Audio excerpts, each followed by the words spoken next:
炮火密集，但是专家最担心的却是一场没有流血，但冲击更大的一场战争。Really, the threat levels and risk of conflict expansion are just terrifyingly high. I think the second Cold War has already started. It's about as high, maybe not quite, as it was at the time of the Cuban Missile Crisis. 美俄关系降到冰点，专家认为新冷战已经开打。历史学家在这一次的冲突当中，仿佛看到当年的铁幕再度落下。We're in it now, and Russia is very much trying to drop an iron curtain, a second iron curtain, and Ukraine is trying to prevent itself from coming down on the Russian side of the Iron Curtain.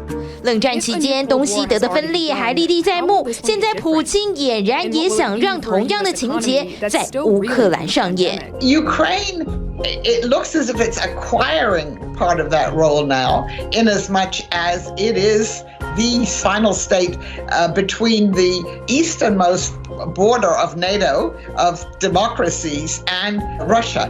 I don't think this is a role it chose. Of course, Germany didn't choose that role in the Cold War either. 不只有乌克兰的分裂，让专家似曾相识。冷战当年扮演关键角色的美中俄，在这一次的冲突当中，仍然有剪不断、理还乱的三角关系。It is still Russia and the United States, and there's a risk, of course, that this will expand to involve China, something that should be clear from that joint statement that Russia and China made on February 4th from the Olympics. 当年美俄虽然针锋相对，但俄罗斯和中国大陆当时因为领土争议，情绪同样紧绷。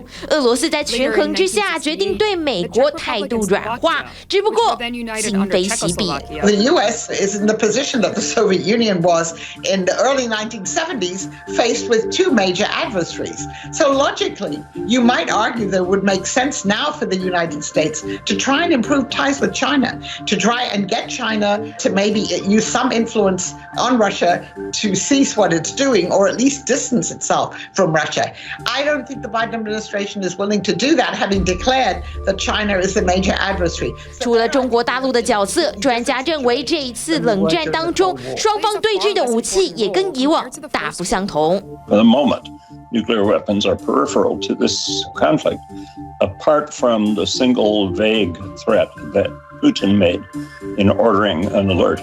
But even the alert was more rhetorical than it was actual. We did not see significant redeployments of Russian forces in connection with the alert, which we did see when alerts were carried out during the Cold War.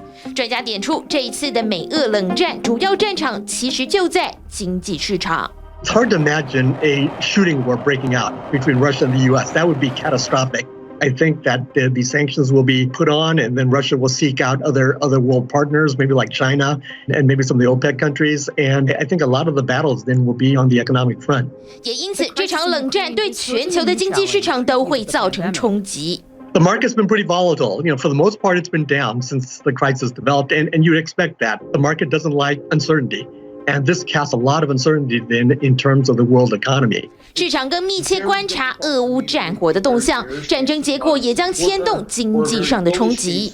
If we were to see Kiev fall, Ukraine fall, then we'd see equity markets take very big hits. If tactical nukes were to be deployed, the downside is immeasurable.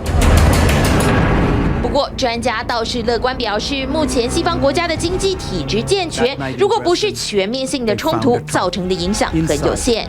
但对俄罗斯而言，就算在这场战争当中取得最后的胜利，也加深与西方国家的撕裂，经济上更难挡庞大的冲击，最终可能也是赢了面子，输了里子。